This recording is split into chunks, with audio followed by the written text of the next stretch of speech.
Hello बच्चों, नमस्कार, जय हिंद। कैसे हैं सभी लोग? उम्मीद करता हूँ बहुत अच्छे होंगे, बेहतर होंगे और पढ़ाई अच्छी चल रही होगी आप लोगों की। प्रैक्टिस सेट नंबर 8 हम लोग शुरू करने वाले हैं। तो टाइम हो चुका है क्या? हाँ जी, बिल्कुल एग्जैक्ट 9 बज चुके हैं। और ये हमारा कल का होमवर्क क्वेश्चन था। जल्दी से बताएंगे इसका जवाब, फिर हम आज के 20 सवालों को शुरू करते हैं। भाई कोई फ्रैक्शन अगर हमें दिया हो, आरोही अवरोही क्रम में लगाना हो, बहुत सारे मेथड हैं आपके पास, बहुत सारे। अ, एक मेथड मैं बताता हूं, बाकी आपको जो अच्छा लगे उससे ट्राई कर लेना। क्या करना है कि सभी फ्रैक्शन में दो दो जीरो लगा दो। जैसे ये 5/9 है, ये 4/7 है, ये 3/5 है और ये 2/3 है। सब में दो दो जीरो लगा दो। दो दो जीरो लगाने का मोटिव एक ही है कि डेसिमल वगैरह से थोड़ा सा बचें और एग्जैक्ट कैलकुलेशन के पास पहुंचे। जैसे 9 से जाएंगे, 9×5 = 45, 5×9=45। हालांकि ये 55 पॉइंट समथिंग जाएगा, हम एग्जैक्ट 55 तक ही रखेंगे इसको। 7×5 = 35, 5×7=49, एग्जैक्ट 57 तक रखो। 5×6 = 30, पूरा 60 बार चला गया। ये आएगा 67 के आसपास। अब उसने कहा आरोही क्रम। आरोही क्रम का मतलब है बढ़ता हुआ क्रम, सबसे छोटा फिर उससे बड़ा फिर उससे बड़ा। तो यहां पर सबसे छोटा कौन सा है? 55। तो पहले नंबर पे ये आएगा, फिर दूसरे पे ये, फिर तीसरे पे ये और चौथे पे ये। यानी कि 5/9, 4/7, 3/5, 2/3, जिस तरीके से सवाल में लिखे हुए हैं ये इनका आरोही क्रम ही है। तो आपका जवाब हो जाएगा ऑप्शन नंबर बी, बिल्कुल करेक्ट है। ठीक है, सभी ने कर लिया था क्या इसको? चलो आज के 20 सवाल इसे देखते हैं। पढ़िए सवाल को और बताइए किस तरीके से होगा। एक कक्षा में छात्रों की कुल संख्या में से 83 सही 1/3% लड़कियां हैं और बाकी लड़के हैं। 60% लड़के और 80% लड़कियां उपस्थित हैं। तो कक्षा में कुल छात्रों का कितना परसेंट अनुपस्थित है? बता सकते हो क्या? बोलिए।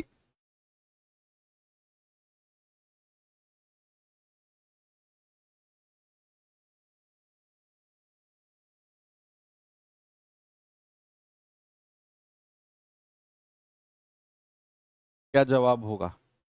एलिगेशन मेथड यूज कर सकते हैं हम यहां पर। हो तो सकता है एलिगेशन मेथड, है ना?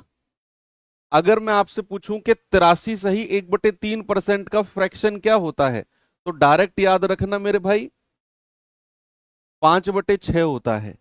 83 सही 1/3% का फ्रैक्शन क्या होगा? 6 होगा। आपको पता है कि बॉयज और गर्ल्स दो समूह की बात हो रही है। उसने कहा 60% लड़के और 80% लड़कियां उपस्थित हैं। और लेकिन हमसे उसने पूछा क्या है, ये बात पे जरा गौर करना।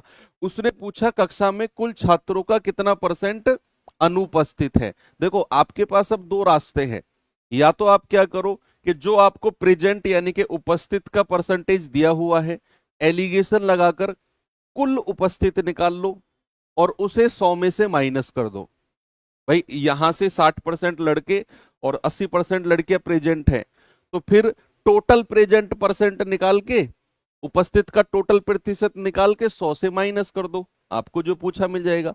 या फिर क्या करो कि अगर 60% लड़के उपस्थित हैं तो अनुपस्थित कितने होंगे? 40%। अगर 80% लड़कियां उपस्थित हैं तो अनुपस्थित कितनी होंगी? 20%। यहां से जो मिक्सचर एलिगेशन लगा के आएगा वो डायरेक्ट अनुपस्थित का ही आ जाएगा। तो मैं अनुपस्थित का ही परसेंटेज ले रहा हूं। बॉयज 40% एबसेंट, लड़कियां 20% एबसेंट। ओवरऑल एबसेंट पूछा है और नीचे का रेशियो क्या बोला उसने कि 5/6 लड़कियां हैं। यानी कि 6 अगर टोटल है तो उसमें से 5 गर्ल्स हैं। तो गर्ल्स के नीचे 5 लिखो। और अगर 6 टोटल हैं, 6 में से 5 लड़कियां हो गई, तो बॉयज कितने बचेंगे? 1। ये बीच वाली वैल्यू आपको निकालनी है, जल्दी से बता दो कैसे कैलकुलेट होगा। भाई 40 एकम 40 प्लस 20×5 = 100 डिवाइड बाई 5 और 1 6। तो कितना आएगा 140/6, 2×6 = 2×7=14, 70/3 या फिर 26 सही 2/3%। तो 26 सही 2/3% ऐसे बच्चे हैं ओवरऑल जो एब्सेंट हैं, जो ओ सॉरी 70/3 है ना, मैंने 80/3 का निकाल दिया। 23×3 = 69, 23 सही 1/3%, बाई मिस्टेक। तो 23 सही 1/3% ऐसे लोग हैं जो ओवरऑल एब्सेंट हैं। 5 इकाई त्रिज्या वाले एक वृत्त में से सबसे बड़ा क्षेत्रफल वाला आयत काटा जाता है, तो बताइए शेष भाग का एरिया कितना होगा। सवालों में दम है, आज के सवालों में दम है भाई। 5 इकाई वाला त्रिज्या वाला वृत्त है और सबसे बड़ा क्षेत्रफल का आयत, ये बात थोड़ी सी आपको अंडरस्टैंड करनी है और चाहो तो दिमाग में रख लेना कि किसी भी वृत्त से अगर मैं, समझना, किसी भी वृत्त से अगर मैं सबसे बड़े क्षेत्रफल वाला आयत काटता हूं ना, तो वो वर्ग बन जाता है। सबसे बड़े क्षेत्रफल वाला आयत, आयत आप जानते हैं क्या कि जितने भी वर्ग होते हैं सभी के सभी आयत होते हैं। भाई वो आयत जिसकी लंबाई और चौड़ाई बराबर हो जाए वर्ग बन जाता है ना। वो रेक्टेंगल जिसकी लेंथ और ब्रेथ इक्वल है वो स्क्वायर बन जाता है। तो अगर उसने बोला है सबसे बड़े क्षेत्रफल वाला आयत निकालना है, तो सबसे बड़े क्षेत्रफल वाला आयत जो निकलेगा वो वर्ग बन के निकलेगा, यानी कि एक ऐसा आयत बन के निकलेगा जिसकी जिसकी चारों भुजाएं बराबर होंगी, तभी वो सबसे बड़ा क्षेत्रफल बन पाएगा, तभी वो सबसे बड़ा क्षेत्रफल बच्चा बन पाएगा। ठीक है, तो यहां पर जो सबसे बड़े क्षेत्रफल का आप आयत निकाल रहे हो ना, वो एक वर्ग बन के निकलेगा जिसकी सारी भुजाएं क्या होंगी मेरे भाई, बराबर होंगी। ये इसकी त्रिज्या है उसकी सर्किल की, और ये इसका क्या हो जाएगा, डायगोनल यानी कि विकर्ण हो जाएगा। तो जो वर्ग का विकर्ण होगा वो इसका डायमीटर यानी कि व्यास के बराबर होगा। अब मैं आपको डायरेक्ट फॉर्मूला बता रहा हूं। तो किसी भी वृत्त के अंदर अगर आप सबसे बड़े क्षेत्रफल का आयत निकालते हो, तो उस आयत या फिर वर्ग का जो एरिया होता है, वर्ग का जो एरिया होगा, क्षेत्रफल जो होगा, वो याद रखना बच्चा 2r² होगा। क्या होगा, 2r²। किसी भी सर्किल के अंदर अगर सबसे बड़े एरिया का रेक्टेंगल आप निकालते हो, सबसे पहली बात वो स्क्वायर हो जाएगा, चारों भुजाएं बराबर हो जाएंगी उसकी, और उसका एरिया होगा 2r², जहां पर r क्या है, सर्किल की रेडियस। अब आपसे कह रहा है शेष भाग का क्षेत्रफल, शेष भाग का क्षेत्रफल यानी कि वो आपसे पूछ रहा है जो ये बचा हुआ भाग है, जो ये बचा हुआ भाग है इसका एरिया। तो क्या करोगे, पूरे सर्किल के एरिया में से यानी कि πr² में से आप इस आयत का या फिर वर्ग का एरिया माइनस कर दोगे। यहां से r² कॉमन ले लूं क्या मैं, तो क्या बचेगा π-2, और r की वैल्यू क्या दी हुई है 5, 5 का स्क्वायर कितना है 25, और π-2। क्या जवाब हो जाएगा, ऑप्शन नंबर डी मेरा बिल्कुल करेक्ट है। याद रहेगी ये बात आपको, चाहो तो स्क्रीनशॉट ले लो। आगे बढ़ू, किसी वस्तु के अंकित मूल्य पर प्राप्त प्रत्येक x% के 2 क्रमागत छूट 331.2 रुपए की एकल छूट के बराबर है। यदि वस्तु का अंकित मूल्य 920 रुपए है तो x का मान बताओ। देखो यहां पर हुआ क्या है कि भैया मार्क प्राइस कितना है 920, कितना है 920, और उसे बेचा कितने में गया है, बेचा गया है सर 331.2 में। ये 2 डिस्काउंट के बाद है, 2 छूट के बाद बेचा गया है, 2 डिस्काउंट दिए गए जिसके बाद, नहीं बेचा गया नहीं, ये डिस्काउंट है, सॉरी ये डिस्काउंट है उसका, है ना, एकल छूट दी हुई है ना, तो इतने रुपए का डिस्काउंट है 331.2 का। अब 2 बराबर प्रतिशत डिस्काउंट दिए गए हैं, अब हमें नहीं पता वो कितने परसेंट के हैं, तो आप क्या करो, क्या कर सकते हो आप, आप कर सकते हो कि सर जो ये डिस्काउंट दिया हुआ है ना 331.2, इसको परसेंटेज में चेंज कर लो। किसमें चेंज कर लो? परसेंटेज में। तो अगर मैं परसेंटेज में चेंज करता हूं तो मैं कहूंगा यार 331.2 रुपए का डिस्काउंट है, किस पर? अंकित मूल्य पर, और मल्टीप्लाई बाई 100। तो यहां से पॉइंट हटेगा 0, ये गया। अगर मैं कहूंगा कि 23 चौके 92, अगर मैं कहूंगा 23 एकम 23, 10, 23 चौके 92, 23 चौके 92, 4 से जाएगा पूरा 36 बार, यानी कि डिस्काउंट परसेंट जो मिला है मुझे वो 36% मिला है। अब समझना बात को, भाई मुझे 2 डिस्काउंट दिए गए थे, आप पढ़ो। कह रहा है किसी वस्तु के अंकित मूल्य पर X% की 2 क्रमागत छूट है, X% के 2 सक्सेसिव डिस्काउंट है। अब सक्सेसिव डिस्काउंट का फॉर्मूला जानते हो आप, क्या होता है? A+B माइनस A गुणा B बटे 100। तो अगर X% के 2 सक्सेसिव हैं तो ऑप्शन से वो कौन सा परसेंटेज है? अगर आप एक सीरियस स्टूडेंट हैं, आपने बहुत अच्छे से पढ़ाई की है या कर रहे हैं, तो ये बात आप जानते होंगे ऑप्शन में से कौन सा वो परसेंटेज होगा जिसका एकल बट्टा 36% के बराबर होगा। ये आपने अपने जब चैप्टर पढ़ रहे होंगे 1 या 2-3 बार आपने जरूर देखा होगा। ये क्या आप जानते हैं कि अगर मैं 20% ले लेता हूं तो भैया 20 + 20 माइनस 20 गुणा 20 बटे 100 ही हमें क्या देगा? यही हमें 36% देगा। कितना देगा बच्चा? 36% देगा, और मुझे वही चाहिए था। हालांकि इतना भी करके देखने की जरूरत नहीं है, ये आपकी प्रैक्टिस में इतना आ जाना चाहिए कि जैसे ही आपने 36% देखा और ये 2 क्रमागत छूट होने के बाद 36% का बट्टा बनता है, तो 20% तुरंत आपका जवाब बनना चाहिए। इतनी उम्मीद आपसे की जा सकती है। चलिए आगे। दीप्तेश और तुषार अलग अलग काम करते हुए काम को 9 और 12 दिन में कर सकते हैं। दीप्तेश से प्रारंभ करते हुए यदि वो बारी बारी से काम करते हैं तो कितने दिन में काम पूरा हो जाएगा? अल्टरनेट डेज का काम है। जल्दी से बताइए जवाब।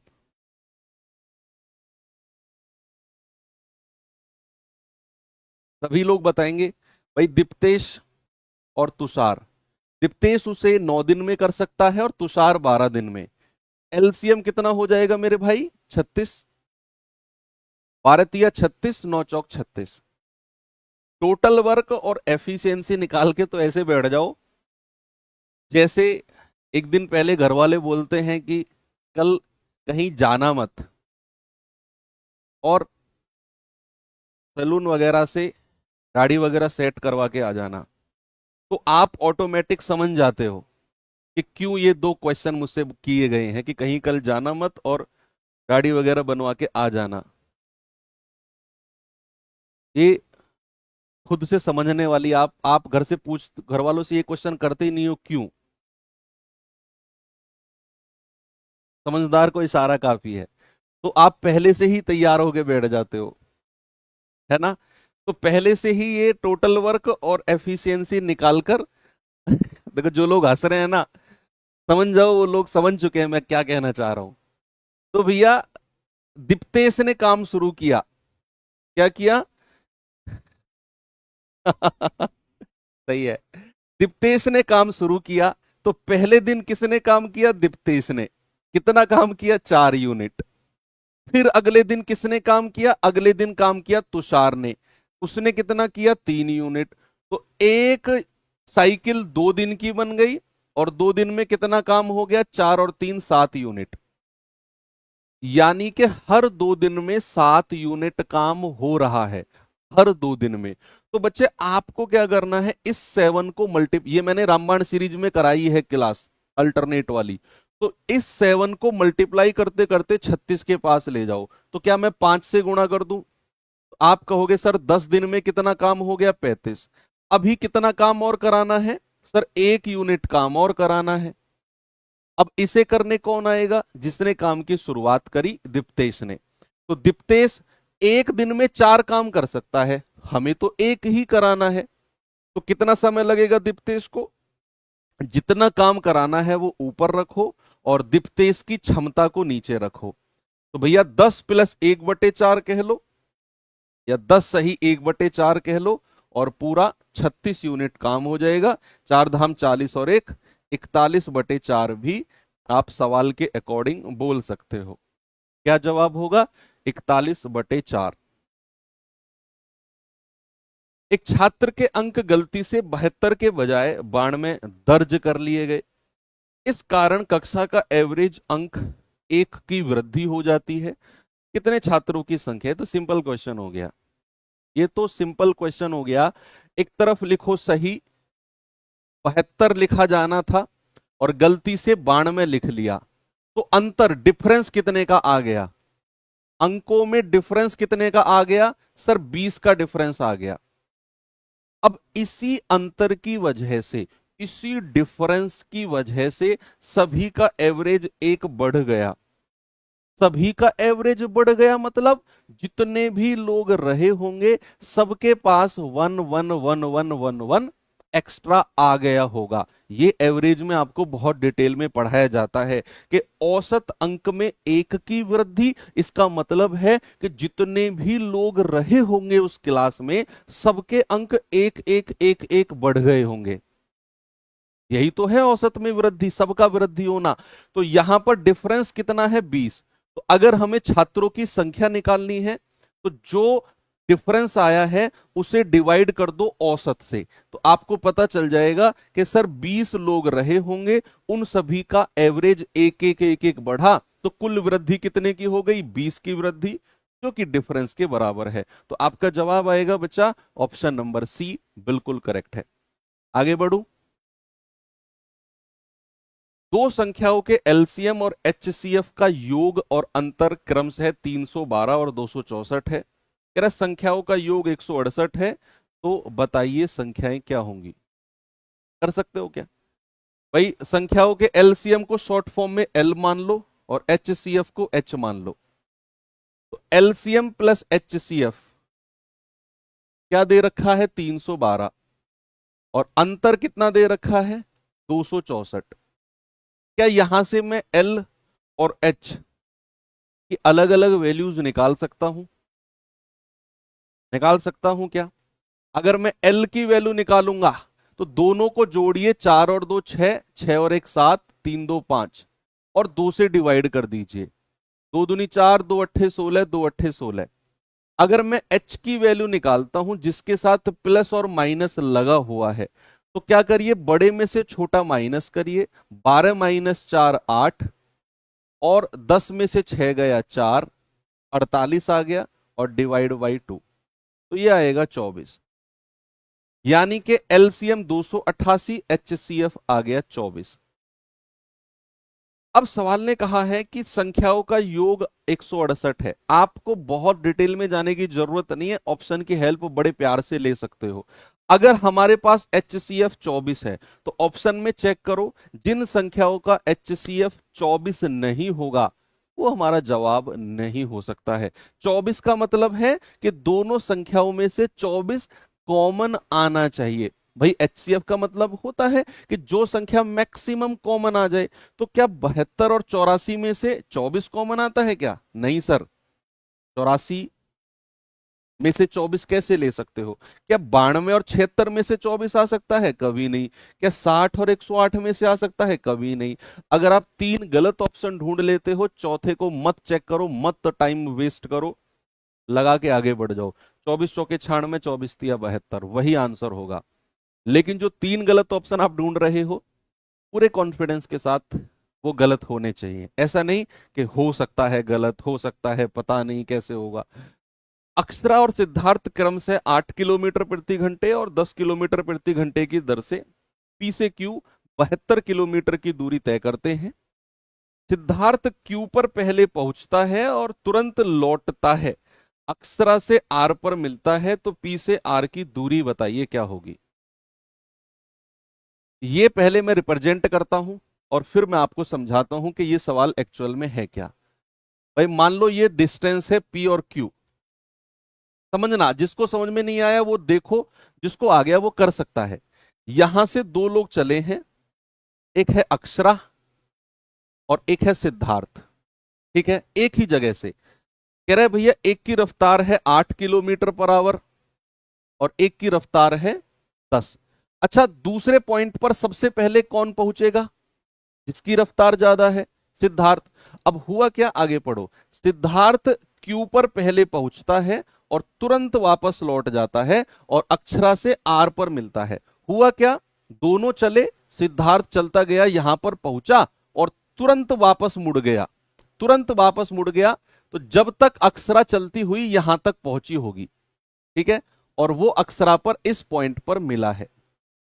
मुझे एक बात बताओ, मैंने और आपने एक जगह से दौड़ना शुरू किया, हमने कहा कि भाई यहां से शुरू करेंगे और वो फलाने टावर तक हमें दौड़ना है। अब मेरी रफ्तार तुमसे ज्यादा है, इस बात में कोई संदेह नहीं है, कभी संदेह हो तो दूर कर लेना, ठीक है, इस वहम को भी।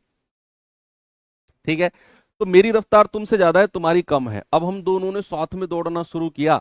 अब हुआ क्या, मैं तुमसे बहुत स्पीड से निकल गया आगे। अब मैं उस पोल तक पहुंचा, तुम बहुत पीछे थे, मैं वापस घूम के तुमसे रास्ते में मिल गया आके। तो क्या जिस समय तक, सुनना मेरी बात, जिस समय तक अक्षरा यहां से यहां पहुंची उस समय तक सिद्धार्थ एंड पॉइंट तक गया और वापस यहां पर आ गया? क्या दोनों का टाइम बराबर है? किसी ने भी ज्यादा टाइम नहीं लिया, क्योंकि दोनों ने साथ में दौड़ना शुरू किया, अक्षरा और सिद्धार्थ ने। जब तक अक्षरा यहां पहुंची तब तक सिद्धार्थ एंड पॉइंट पर पहुंचकर वापस आके यहां मिल गया। मान के चलो 10 मिनट में अक्षरा यहां से यहां पहुंची, मान लो 10 मिनट में, तो 10 मिनट में सिद्धार्थ एंड पॉइंट पे गया, घूम के यहां पर आ गया। तो दोनों का क्या हुआ, दोनों का टाइम बराबर है। इस पॉइंट तक दोनों का क्या है, टाइम बराबर। तो अगर टाइम बराबर होता है तो दुनिया जान गई है अब तो कि जो रेशियो चाल का होगा, स्पीड का रेशियो कितना है 8:10, उसका उल्टा रेशियो, उसका उल्टा रेशियो किसका हो जाएगा, सॉरी सेम रेशियो, अगर टाइम बराबर है तो जो रेशियो चाल का होगा सेम रेशियो दूरी का हो जाएगा। यानी कि अगर अक्षरा ने 4 यूनिट की दूरी चली तो सिद्धार्थ ने चली है 5 यूनिट की दूरी। और अगर मैं आपसे कहूं दोनों ने मिलाकर कितनी दूरी चली है, अक्षरा और सिद्धार्थ ने, सर 5 और 4 9 यूनिट, दोनों ने मिलाकर। और यहां पर अगर मैं दोनों की मिलाकर देखूं तो सिद्धार्थ ने पूरी 72 किलोमीटर, यहां से यहां तक गया सिद्धार्थ, और इतनी अक्षरा ने, यानी कि 72 का डबल। भाई एक तो ये अक्षरा ने यहां से यहां तक, एक सिद्धार्थ की वापसी वाली दूरी, तो ये और ये मिलाकर 72 किलोमीटर, और 72 सिद्धार्थ ने पूरी चल गई। तो भैया 72 और 72 144 किलोमीटर की दूरी है जो दोनों ने मिलाकर चली है। 72 कहां से आया, दोनों पॉइंट के बीच की दूरी। तो भैया 5 और 4 9, दोनों ने मिलाकर चली 9 यूनिट दूरी। और यहां से हमने देखा ये 72 और सिद्धार्थ ने पूरी 72, 144, 1 यूनिट की वैल्यू आ जाएगी 9 एकम 9, 9 छिक्के 54। तो आपसे क्या कह रहा है कि पी से आर तक की दूरी, यानी कि पी से आर जो दूरी अक्षरा ने चली है वो आपसे पूछी है। तो 8 गुणा 16, ओ सॉरी 4 गुणा 1 यूनिट की वैल्यू 16 आएगा 64। तो पी से आर तक की दूरी पूछी है, वो जो अक्षरा ने चली है, आपका जवाब है 64। और ये बहुत बेहतरीन क्वेश्चन है, इसको दोबारा भी देखना पड़े क्लास के बाद तो बिल्कुल भी घबराना मत, देख लेना। यदि धारा के विपरीत चलने वाली नाव की गति 18 किलोमीटर पर आवर है, विपरीत, तो धारा की गति क्या होगी? यदि धारा की दिशा में नाव की गति विपरीत वाली गति से 50% ज्यादा है। भाई विपरीत वाली गति तो हमें दे रखी है P माइनस डब्ल्यू 18, और आपसे कह रहा है जो धारा की दिशा में गति है ना, पढ़ो ये लाइन को यहां से, कि धारा की दिशा में जो नाव की गति है विपरीत वाली से 50% ज्यादा है।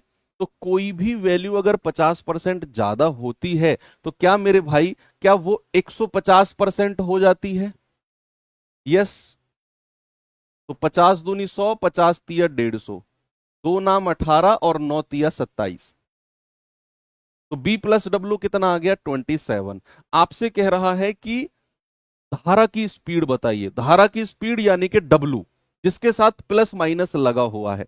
तो क्या करेंगे, बड़े में से छोटा माइनस करो और 2 से डिवाइड कर दो। क्या आएगा बच्चा, 9/2, यानी कि आपका जवाब है 4.5। धारा की गति कितनी है, 4.5 किलोमीटर पर आवर। आगे बढ़ते हैं। एक राशि में हर साल मूलधन से 1/5 भाग की वृद्धि होती है। अगर वर्तमान राशि 10,000 है तो 3 साल बाद कितनी होगी। सो सिंपल, बहुत सिंपल सा सवाल। मैं ये मानता हूं कि हर साल 1/5 की वृद्धि होती है, मतलब 5 में 1 जोड़ो, पहली साल 6 तक, और ऐसा 3 साल तक हुआ है। तो 5 में 6, 5 में 6, 5 में 6, कितना हो गया 125, कितना हो गया 216। सवाल कहता है वर्तमान 10,000 है तो 3 साल बाद कितना होगा। वर्तमान कितना है, वर्तमान है 125, तो 125 यूनिट की वैल्यू कितनी है 10,000। तो 1 यूनिट की वैल्यू कितनी आएगी, 10,000/125। तो 125 से पूरा 8 बार जाएगा और ये 1 जीरो लास्ट में आ जाएगी। 1 यूनिट की वैल्यू 80 हो गई, तो 3 साल बाद कितनी होगी, 216 गुणा 80। 0 8 6 48, 4 8 एकम 8 4 12, 8 दूनी 16 1 17, तो 17,280। क्या जवाब है, ऑप्शन नंबर ए हमारा बिल्कुल सही है, 17,280। ए और बी एक व्यवसाय में क्रमशः 8,000 और 4,000 का निवेश करते हैं, कुल लाभ 6,000 है, तो ए का हिस्सा कितना होगा। भाई ए और बी ने कितना निवेश किया, ए और बी ने निवेश किया है 8,000 और 4,000 का, तो हम कहेंगे 4,000 एकम 4,000, 4,000 दूनी 8,000। अब जो अनुपात निवेश का होगा वही अनुपात लाभ का होगा, अगर समय बराबर है। यहां समय बराबर है, दोनों ने साथ में निवेश किया और दोनों का साथ में प्रॉफिट देखा जा रहा है, तो यही रेशियो प्रॉफिट का भी होगा। तो हम कहेंगे 2 और 1 3 यूनिट की वैल्यू 6,000, तो 1 यूनिट की वैल्यू कितनी आएगी 2,000।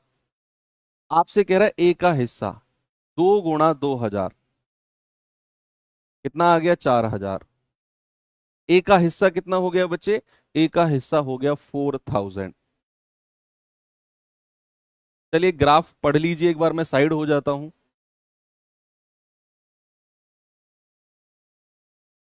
दिया गया दंड आरेख 5 वर्ष 2018 से 22 के दौरान संस्थान ए और बी में नामांकित छात्रों को दर्शाता है। संस्थान ए और बी, थोड़ा करेक्ट कर लेना, ये संस्थान ए है, ये बी है, ठीक है। 2018 में संस्थान ए, 2018 में बी, 19 में ए, 19 में बी, 20 में ए, 20 में बी, 21 और 22, इसी तरीके से 2018 से 2022 तक संस्थान ए और बी में यहां पर दिया हुआ है। चलिए एक बार सवाल देख लेते हैं हम।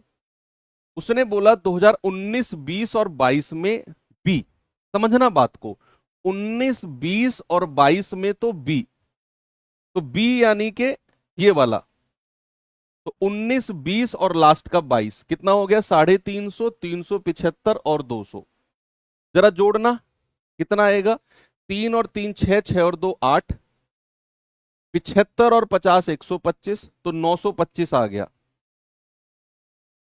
तो 19, 20 और 22 में ये आ गया बी। फिर कह रहा 18, 20, 21 में ए।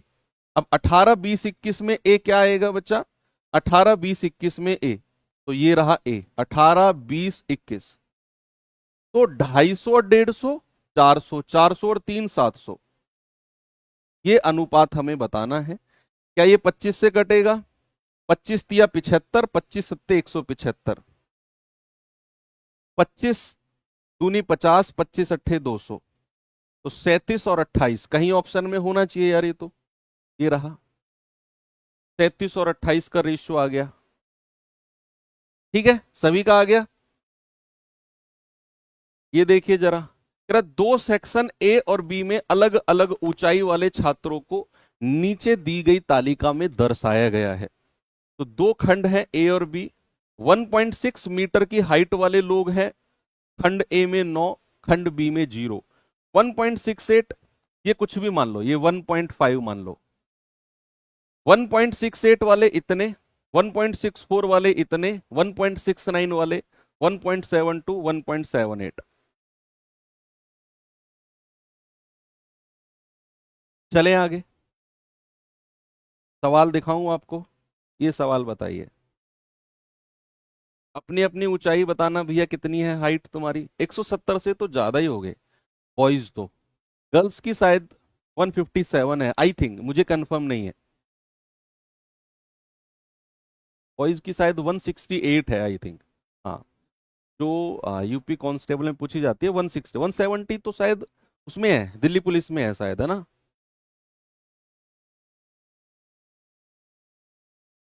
170 से तो प्लस वाले ही हैं सभी।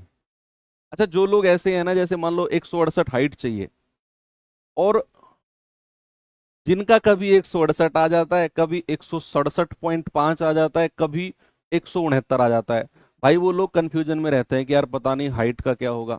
उनके जीवन में नया कलेश, मेडिकल तक वो परेशान ही रहते हैं फिर। दुनिया भर के जड़ी बूटी खाते हैं, दुनिया भर की दवाई, किसी ने कहीं कुछ बता दिया, वो खा लिया।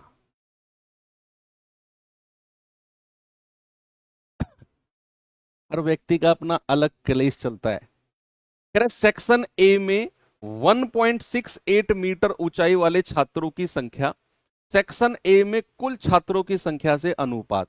तो 1.68 वाले ये रहे 8, और सेक्शन ए में कुल छात्र सबको जोड़ो, कितना आएगा? 5 9 5 14, 14 8 22, 22 15 37, 37 8 45, 6 51, 51 और 4 55। तो क्या रेशियो आ गया? 8:55 का, ऑप्शन नंबर ए। एक रेलगाड़ी उसी दिशा में 4 किलोमीटर प्रति घंटे और 6 किलोमीटर प्रति घंटे की चाल से चल रहे दो व्यक्तियों को क्रमशः 12 सेकंड और 14 सेकंड में पार करती है। तो रेलगाड़ी की चाल बताइए क्या होगी? भाई, कोई रेलगाड़ी है, मान लो उसकी लंबाई को मैंने टी मान लिया, इसकी रफ्तार को एस मान लिया। ये व्यक्ति को पार करेगी जिसकी चाल है 4, फिर यही रेलगाड़ी दूसरे व्यक्ति को पार करेगी जिसकी रफ्तार है 6, और इसको तो 12 सेकंड में पार कर रही है और इसको 14 सेकंड में। अच्छा, मुझे एक बात बताओ, कोई भी रेलगाड़ी जब किसी व्यक्ति को पार करती है तो क्या वो अपनी खुद की लंबाई को पार करती है? तो क्या ये रेलगाड़ी जब इस व्यक्ति को पार कर रही है तो अपनी लंबाई को पार करेगी, और जब इस व्यक्ति को पार कर रही है तब भी अपनी लंबाई को पार करेगी? भाई, दोनों केस में ट्रेन अपनी ही लंबाई को पार कर रही है। तो यहां से अगर मैं ट्रेन की लंबाई पता करता हूं तो चाल सापेक्ष गति कितनी हो जाएगी? s-4, और 5/18 से गुणा कर दो मीटर पर सेकंड के लिए, और समय कितना है? 12 सेकंड। और यहां से अगर मैं बात करता हूं ट्रेन की लंबाई की, तो दूरी है, सॉरी, चाल है s-6, सापेक्ष गति है ना, 5/18 से गुणा कर दो, और समय कितना है यहाँ? 14 सेकंड। तो ये भी ट्रेन की लंबाई और ये भी ट्रेन की लंबाई, चाल गुणा समय, चाल गुणा समय, दोनों को बराबर करके एस का मान निकाल दो। वही आपसे पूछा है, दोनों को बराबर करके क्या करो मेरे भाई? एस का मान निकाल दो। आप कहेंगे सर 5/18 से ये गया, 2 छिक्कू 12, 2 सत्तू 14, 6s माइनस 6 चौक 24, 7s माइनस 7 छिंग 42। तो ये 6 उधर जाएगा, 7 में से घटेगा s, ये 42 इधर आकर प्लस हो जाएगा। तो कितना आ गया? 16 और 2 18। आपका जवाब है option number A, 18 kilometre per hour. आपने क्या करना है? उनकी लंबाई को बराबर कर देना है, दैट्स ऑल। नेक्स्ट, ए और बी की कीमत का रेशियो 5:9 है, सी और डी की कीमत का रेशियो 24:13 है, सी की कीमत बी से 1500 रुपए ज्यादा है और डी की कीमत 1300 रुपए है, तो ए की कीमत क्या होगी? करो कैलकुलेट, बताएंगे जल्दी से। बच्चे, आपको बोला है ए और बी का रेशियो कितना है? 5:9, और सी डी का रेशियो कितना है? 24 और 13। आपसे उसने बोला है कि सी की कीमत बी से 1500 रुपए ज्यादा है, तो बहुत सारे लोग पता है क्या करेंगे, यहां पर इन दोनों का डिफरेंस लेंगे। नहीं ले सकते, क्योंकि ए और बी अलग अनुपात है, सी और डी अलग अनुपात है। तो यहां अगर आपने पढ़ा कि सी की कीमत बी से 1500 ज्यादा, तो यहां 24 और 9 का डिफरेंस मत ले लेना, क्योंकि ये दोनों अनुपात अलग अलग हैं। हमें सवाल को आगे पढ़ना है। उसने बोला कि डी की कीमत 1300 रुपए है, तो यहां से हम कहेंगे 13 यूनिट की वैल्यू 1300, एक यूनिट की वैल्यू कितनी आएगी 100, तो 24 यूनिट की वैल्यू कितनी आ गई 2400। अब हमें पता चल गया कि सी की कीमत 2400 रुपए है। अब थोड़ा ऊपर वाली लाइन पे आ जाओ। उसने बोला सी की कीमत 1500 रुपए ज्यादा है बी से, तो जो सी है ना वो बी से 1500 ज्यादा है। तो अगर मुझे बी की कीमत चाहिए तो भैया 2400 में से 1500 माइनस करना पड़ेगा, तो कितना आ जाएगा 900। अब फिर से पढ़ो। उसने बोला सी की कीमत बी से 1500 ज्यादा है, तो बी अगर 900 है 1500 ज्यादा करेंगे तो सी 2400 मिलेगा। सही बात है। तो 9 यूनिट की वैल्यू 900, एक यूनिट की वैल्यू कितनी आएगी 100, तो 5 यूनिट की वैल्यू कितनी आएगी 500। और यही हमसे पूछा था कि भैया ए की कीमत बता दो कितनी होगी, हम कहेंगे 500 रुपए है। कितनी है बच्चा 500। एक धनराशि साधारण ब्याज के तहत 5 वर्ष में 2.5 गुना हो जाती है, तो समान दर पे कितने वर्ष में 5 गुना हो जाएगी। सिंपल इंटरेस्ट साधारण ब्याज का क्वेश्चन है, ये कंपाउंड का नहीं है। सेम इसी तरह से दिखने वाला सवाल आपको चक्रवृद्धि ब्याज में भी मिल सकता है या मिलता है। वहां करने का तरीका अलग होता है और यहां पर करने का तरीका अलग होता है बच्चा। यहां क्या है कि प्रतिशत ब्याज, मान लो अगर कोई धनराशि n गुना होती है साधारण ब्याज में, तो उस पर मिलने वाला प्रतिशत ब्याज जो होता है ना वो होता है n-1 इंटू 100%। कोई धनराशि अगर n गुना होती है तो उस पर मिलने वाला परसेंट इंटरेस्ट n-1 इंटू 100%। तो सवाल कहता है 5 साल में 2.5 गुना, तो n की वैल्यू 2.5 है। दिमाग में ही, कॉपी में नहीं, दिमाग में ही 2.5 को यहां पर रखो, तो 2.5 में से एक गया 1.5, और 1.5 को 100 से गुणा करोगे कितना आएगा 150%। तो 150% ब्याज मिला है कितने साल में 5 वर्ष में। समझ में आया भाई। 2.5 गुने का मतलब है कि 2.5 को यहां पर रखा, 2.5 में से एक गया 1.5, और 1.5 को 100 से गुणा किया तो 150% आ गया। तो 150% ब्याज 5 साल में। आपसे कह रहा है 5 गुना, 5 गुने को यानी कि यहां पर रखेंगे, 5 में से एक गया 4, और 4 को 100 से गुणा करेंगे तो 400% ब्याज।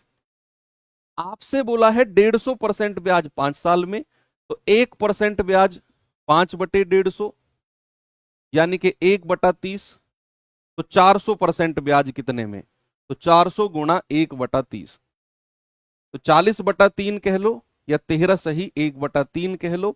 आपका जवाब है ऑप्शन नंबर बी। ठीक है, चलो। एक आयताकार प्रिज्म की ऊंचाई 25 सेंटीमीटर, चौड़ाई 22 और लंबाई 32, इसका पृष्ठीय क्षेत्रफल क्या होगा। यूपीएसआई में पूछा गया सवाल है। अब जैसे ही आपने प्रिज्म देखी आप डर गए, और ये तो प्रिज्म पिरामिड वाले से पूछ लिया सवाल। दरअसल कोई भी आयताकार प्रिज्म घनाभ का रूप ही होती है। किसका रूप होती है बच्चा, घनाभ का ही रूप होती है। कोई भी आयताकार प्रिज्म घनाभ का ही रूप होती है। तो आप कहेंगे कि सर ये घनाभ है जिसकी ऊंचाई 25, चौड़ाई 22, लंबाई 32 है। और अगर इसका पृष्ठीय क्षेत्रफल कहेगा, तो जब भी घनाभ का पृष्ठीय क्षेत्रफल कहेगा वो ये नहीं बोलेगा कि पार्श्व पृष्ठ क्षेत्रफल या कुल पृष्ठ क्षेत्रफल, बस बोल देगा पृष्ठ क्षेत्रफल बताओ घनाभ का। तो आपको उस केस में कुल पृष्ठ क्षेत्रफल निकालना होता है। क्या निकालना होता है बच्चा, टोटल सरफेस एरिया। तो यहां पर आपको पता है कि किसी भी घनाभ के, अगर मैं आयतन की बात करता हूं तो मैं घनाभ बना दूं पहले, तो सारे फॉर्मूले चलो कर लेते हैं। ठीक है, ये घनाभ होता है लंबाई ऊंचाई चौड़ाई। इसका वॉल्यूम क्या होता है, लंबाई गुणा चौड़ाई गुणा ऊंचाई। इसका चार दीवारों का क्षेत्रफल, जिसको पार्श्व पृष्ठीय क्षेत्रफल या कर्ड सरफेस एरिया भी कहते हैं, वो होता है 2l+b/h। इसका कुल पृष्ठीय क्षेत्रफल, संपूर्ण पृष्ठीय क्षेत्रफल या टोटल सरफेस एरिया होता है 2lb, bh और lh। और इसका डायगोनल विकर्ण जो होता है वो होता है √l² plus b² plus h²। और यही जो डायगोनल होता है, यही होता है कमरे में रखी जा सकने वाली सबसे लंबी छड़, उसकी लंबाई डायगोनल ही होती है। तो आपको यहां कुल पृष्ठ क्षेत्रफल निकालना है। जब केवल पृष्ठ क्षेत्रफल कहे तो हमारा जवाब क्या होगा, 2 गुणा कर दो, दो दो को गुणा कर दो, 25 गुणा 22 प्लस 22 गुणा 32 प्लस 25 गुणा 32। ठीक है, जल्दी से बता दो। 22 पंजे 110, 22 दूनी 44 और 11 55। 22 दूनी 44, 22 तिया 66 और 4 70। 25 दूनी 50, 25 तिया 75 और 5 80 गुणा 2। ठीक है भैया, जोड़ दीजिए इनको। 8 7 15 5 20, 2054 को 2 से गुणा करेंगे तो ये जाएगा 4108। भाई 54 दूनी 108 होता है ना, तो 4108 आपका सही जवाब हो जाएगा, बिल्कुल करेक्ट। तो यहां पर आपके ये फॉर्मूलेज मैंने थोड़े रिवाइज करा दिए, चाहो तो स्क्रीनशॉट ले लो। एक दुकानदार के 3 किलोग्राम वजन में 100 ग्राम कम है। उसने इसी गलत वजन का उपयोग करके 3 किलोग्राम आलू 46 रुपए में बेच दिए। विक्रेता के लिए आलू का क्रय मूल्य 12 रुपए प्रति किलोग्राम था। तो उसने आलू पर कितना प्रॉफिट कमाया। समझे सवाल, ये बड़ा प्रैक्टिकल है, बहुत प्रैक्टिकल है। आप सोचो, सवाल कह रहा है मैं दुकान पे गया, मैंने कहा भैया आलू दे दो 3 किलो। उसने मुझे 3 किलो आलू तोलकर दे दिए और मुझसे 46 रुपए ले लिए। लेकिन जो 3 किलो का बाट उसने यूज किया उसमें 100 ग्राम कम था, यानी कि 2.9 किलो आलू ही दिए उसने मुझे। उसने जो 46 रुपए में बेचे हैं वो 2.9 किलो आलू ही बेचे हैं।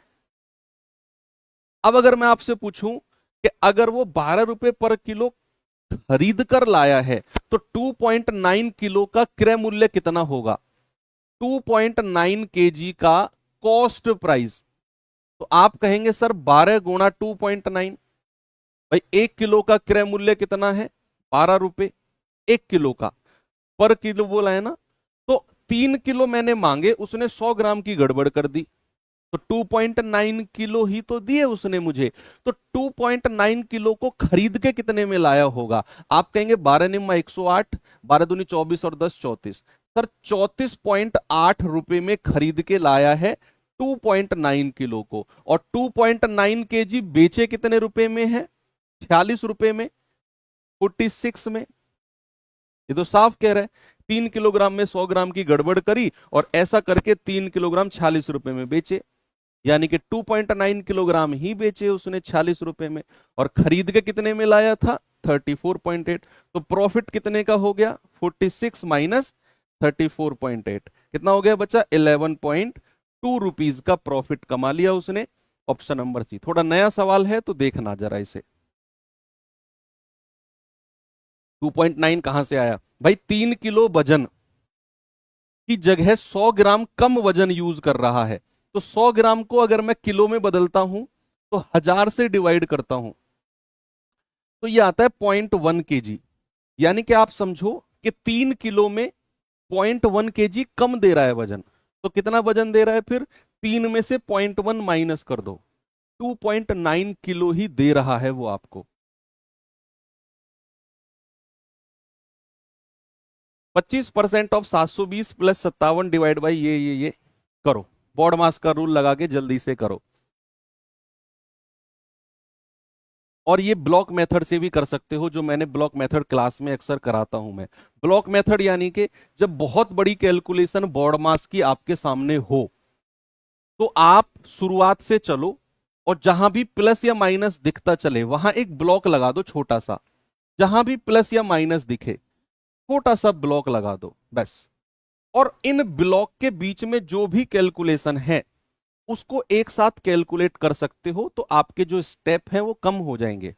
आपको ऐसा नहीं है पहले ऑफ वाला करेंगे सब कुछ सेम लिखेंगे, फिर डिवाइड वाला करेंगे सब कुछ सेम लिखेंगे, एक पेज भर जाएगा। तो प्लस माइनस पे छोटा छोटा ब्लॉक लगाओ, उनके बीच में जो संख्या आ रही है एक ही साथ कैलकुलेशन करके लिख दो। जैसे पहले मैं इसको कैलकुलेशन करता हूं, 25% ऑफ 720 कितना होता है? 25% 1/4 कितना आएगा? 180। खत्म। अब इन दोनों ब्लॉक के बीच जो है इसे कैलकुलेट करो, तो ये है 57/19 गुणा, ऑफ वाला सॉल्व करिए जरा, ये कितना आएगा? गुणा ही है तो फिर 1/3 ऐसे भी कर सकते हो, 100/11 गुणा 33/25। गुणा का ही तो साइन है तो फर्क नहीं पड़ेगा। आप कहोगे 11 तिया 33, 25 चौकू 100, 3 से 3 गया, 4 बचा है बस, 4 सत्तू 28, 2 4 पंजे 20 और 2 22/19। 228/19 यहां से आ गया, और 15% ऑफ 300 को अलग निकाल दो, तो 15% ऑफ 300 कितना आ गया? 45। 45 यहां से मिला। तो इस ब्लॉक का आंसर 180, यहां से यहां तक का आंसर 228/19, और इसका आंसर है 45। आप अब सबको एक साथ जोड़ दो कि 180 प्लस जो ये वाला साइन है 228/19। कुछ गड़बड़ हुआ है क्या?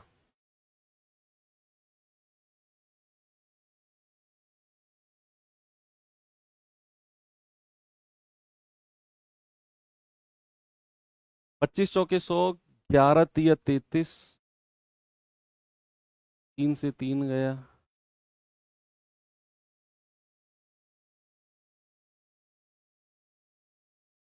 अच्छा, ये 19 तिया 57 भी तो काटना था हमें, ये तो कट जाता 19 तिया 57। अरे ये क्यों नहीं काटा तुमने? ये 4 तिया 12 बचेगा यहां पर।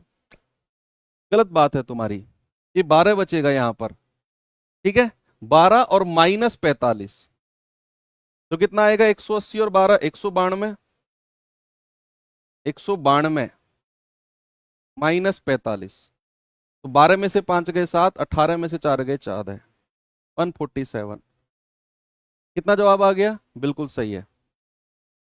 जब एक घन को उसके विकर्ण के लंबवत प्लेन पर काटा जाता है तो परिणामी अनुप्रस्थ काट क्रॉस सेक्शन का आकार क्या होगा? ऐसे क्वेश्चन आपके यूपी कांस्टेबल पिछले में बहुत आए थे।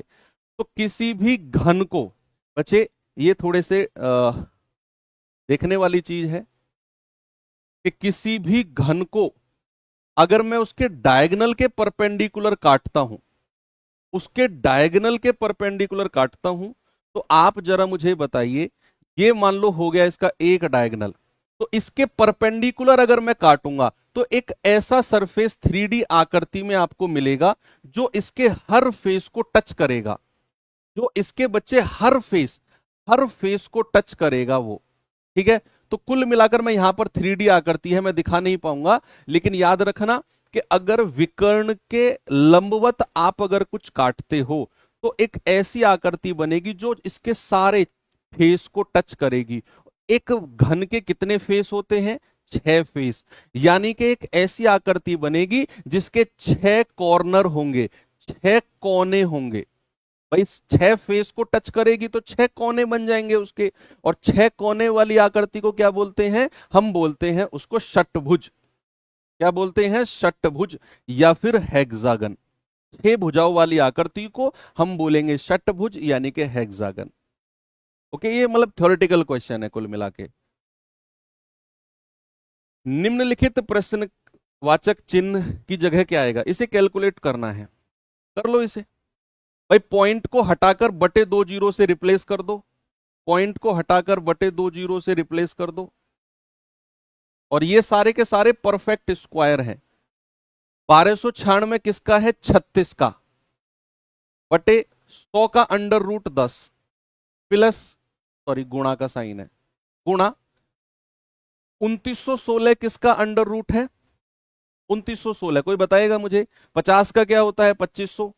तो 50 से बड़ी संख्या चाहिए, और ऐसी संख्या जिसका यूनिट डिजिट 6 आए स्क्वायर करने पे। 54, 4 चौक 16, तो ये 54 का होता है, बटे 10 डिवाइड बाई 729, तो सभी जानते हैं 27 का होता है, बटे 10, और 5184। अब 5100 के आसपास कौन सा परफेक्ट स्क्वायर है जो आप बड़े प्यार से जानते हैं? 70 है क्या? 70 का कितना होता है? 4900, और ये तो 5100 है। तो आपको 70 से बड़ी संख्या चाहिए जिसका स्क्वायर का यूनिट डिजिट 4 होना चाहिए। तो क्या मैं 72 ले सकता हूं? 72, भाई 72 2 दूनी 4 होगा, तो ये 72 का ही होगा। 72 या 78, ये थोड़ा देखो। 72, क्योंकि 8 8 64 भी होता है, या तो 72 या 78, ये कंफर्म करके बताओ मुझे कि 72 का स्क्वायर 5184 होगा या 78 का होगा, क्योंकि 2 दूनी 4 होता है और 8 8 64 होता है। 72 ही होगा ना? क्यों? क्योंकि इस जो 51 है ना, ये 7 के स्क्वायर के नजदीक है, तो इसीलिए छोटे वाली संख्या होगी। ओके, तो ये 72 बटा 10। अब आप कहेंगे 36 बटे 10 गुणा 54 बटे 10, और भाग के साइन को गुणा में चेंज करोगे तो ये पलट जाएगा, गुणा 72 बटे 10। 10 से 10 गया, 27 दूनी 54, और 72 दूनी 144, गुणा 36 डिवाइड बाई 10 धाम 100। तो 36 चौके 144, 36 चौके 144 और 14 158, 36 एकम 36 और 15 51। कितना आ गया? 51.84। कहीं ऑप्शन में है क्या? ये रहा ऑप्शन नंबर ए मेरा बिल्कुल करेक्ट है। ठीक है भाई, तो ये थोड़े परफेक्ट स्क्वायर नंबर निकालने, या तो कुछ नंबर आपको पता हो, या हिट एंड ट्रायल पता हो, या आपको परफेक्ट मेथड आता हो। किसी को नहीं पता तो जैसे 729 तो पता है, 1 से लेके 30 तक के स्क्वायर पता होने चाहिए, ये और ये। इसके लिए आपको रूल पढ़ना पड़ेगा स्क्वायर निकालने का, कि किस तरीके से घनमूल और वर्गमूल निकाले जाते हैं। चलिए, आज का होमवर्क क्वेश्चन बच्चे आपके लिए, स्क्रीनशॉट ले लो और इसका जवाब मुझे कमेंट बॉक्स में बताना। ठीक है, उम्मीद करता हूं आज का प्रैक्टिस सेट अच्छा रहा होगा। बाकी मुलाकात होगी कल एक और बढ़िया प्रैक्टिस सेट के साथ। Thank you, have a good day, जय हिंद।